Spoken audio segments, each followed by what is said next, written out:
Hi, good morning everyone. Myself Santosh Rajan Agbola. Today's our topic is Angular life cycle and hooks. Life cycle hooks uh, prerequisites responding to the life cycle events, life cycle event sequence, and the computer component instance has a life cycle that starts when an Angular initiates the component class and the renders the component view along with the child view. The life cycle continues with the change direction as Angular checks to 1 when a data bound properties change and update both the view and the component instance as needed. The life cycle ends when Angular destroys the component instance and removes its rendered templates from the DOM manipulation. And the directive has a similar life cycle as Angular creates, update and deletes an instance and they destroy the in the course of the execution of the period of the runtime.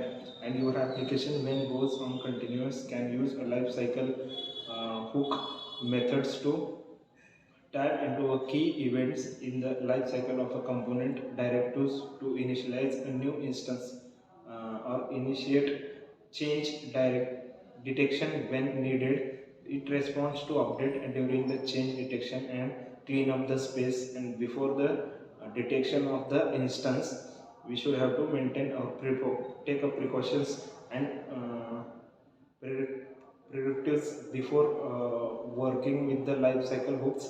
You should have a basic understanding of the following details and TypeScript programming, Angular app design fundamentals as described in Angular concepts, which may be responding to the life cycle events and responded to the events in the life cycle of a component or a directive by implementing one or more of the life cycles hook and interface in the Angular and core library. The hooks are given you the opportunity to act as a component or a directive instance at the appropriate moment as Angular creates, update and destroy the whole instance. And we should have each interface defines the prototype for a single hook method whose name is the interface named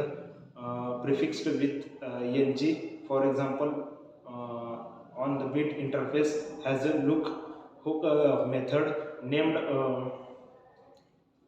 ng on it. If you implement this method in your component or directive classes, Angular calls it shortly after checking the input properties for that component or the directives for the first time. And we should have to maintain it. Thank you.